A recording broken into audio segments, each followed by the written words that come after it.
I actually feel that I would probably do best if I simply said, I agree with all the wonderful things that have been said, and said so beautifully, especially by Pujya Swami. All those who have spoken have communicated the truths, and I don't think that I can add very much, but I will try at least to reinforce a sense of these profound insights. If a religion, as religions do, and especially my tradition, affirm that the cosmos is a creation, then we are affirming that the ecosystem is a manifestation of the divine. The book of Genesis that opens the Hebrew Bible indicates that we are placed in the garden to work and to preserve it. We would call that today sustainable development. In other words, sustainable development is the mandate of the truly religiously conscious person, the person who is spiritually alive. If my extreme language may be forgiven, I would say any religious person who is not consumed with a care for the cosmos, the creation, the ecosystem, is not truly religious. To claim to be so and yet to be impervious to not only the beauty and the glory, but the challenges and responsibilities is nothing less than hypocrisy. Some very important quotes, biblical quotes, have already been mentioned. But allow me to refer to the book of Leviticus, where God is presented as saying, "The earth is mine, and you are sojourners and transients with me." This is enormously important. Humans delude themselves into illusions of permanence. And this is very dangerous, because when we think that we are all secure and all permanent, we are arrogate to ourselves, not just privileges, but a kind of authority that tends more often than not to be abusive. Understanding that we are transient and that we are therefore vulnerable is an enormously important moral, religious understanding. And this period of the pandemic surely should have reinforced our awareness of how vulnerable we all are. In a sense, if it has done so, it is certainly a silver lining to the cloud. Mention has already been made of our interconnectedness.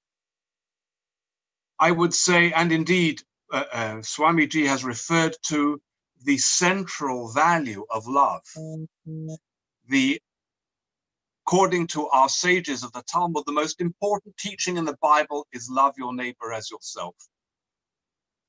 And the great mystical rabbi and great scholar of the 16th century, Rabbi Yehuda Loewy of Prague, declared that it is not possible to love God if we do not love God's creatures. And that should be an obvious truism, but it's not. And we religious representatives and leaders have the obligation to instill that awareness more profoundly within our respective communities. Another rabbinic mystic understood the verse, love your neighbor, not as yourself, but as the Hebrew can easily mean, love your neighbor, he is yourself. We are one in the divine. And of course, the central declaration of Jewish faith is precisely the affirmation of the oneness of the divine of which we are all part. And so again, this period has highlighted our interconnectedness, our interdependency, our responsibility for one another. And the challenge is now going to be to sustain these positive lessons from this period. But let me just add that religions are more than faith. They are, if they are true to their métier, they are ways of life. And ways of life concern all aspects of living. Within my own tradition, one of the important aspects of this way of life is precisely in dietary laws. where perhaps we did not reach the heights that Dharma religions reached already so many centuries and millennia ago. But nevertheless, there was the understanding already within scripture that a dietary consciousness inculcates holiness. More than that, it should inculcate ethical awareness. Our sages understand that the laws for keeping kosher are designed to ennoble the human spirit. We today live in a very different world. Once upon a time, there were conditions under which people had, if you like, respectful relationships with animal life. Today, we live in an era of unparalleled barbarism in relation to animal life. But it's not just the cruelty that is involved that diminishes human consciousness and refinement.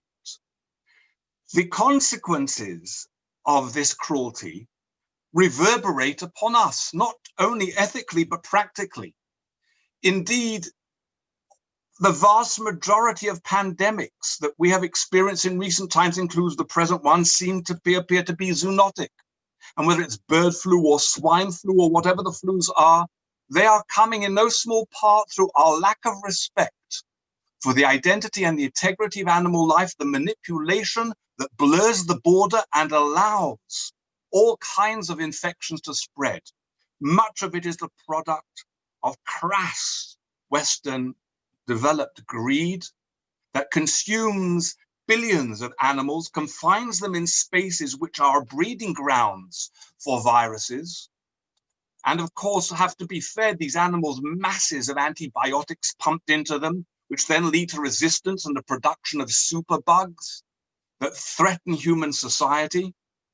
And all of this aside from the degradation of our environment, the destruction of our ecosystem, the enormous waste of natural resources, all coming from it.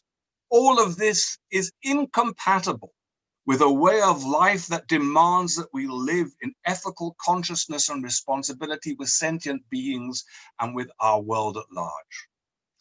So one of the most important teachings that we must draw from this episode is a greater awareness of how terrible our misbehavior has been and continues to be, and that we are blessed with the opportunities today to find alternatives. Perhaps there were times when we couldn't find adequate sustenance everywhere in the world in all times through a plant-based diet, but today we can.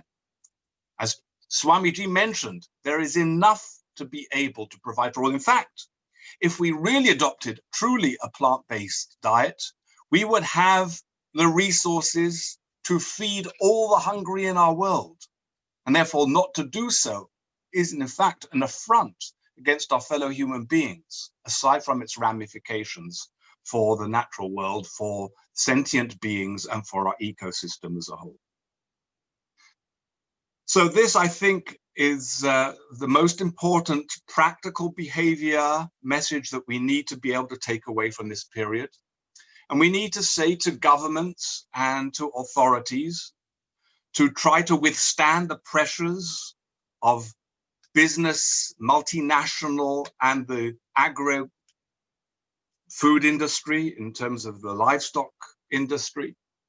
We need to, above all, to tell them there is a slogan that has become commonplace amongst many good people in recent times: do well by doing good. It's a nice slogan, but we need to be able to emphasize to the world that you do good by being well. If you are physically and morally healthy, then you produce a better world, a world of greater goodness. And goodness is what must motivate the policies of authorities, national and international. We need to convey that message, that by understanding a teleology of service and of dedication for others, we justify our presence in leadership and on authority, and that is the purpose for governance.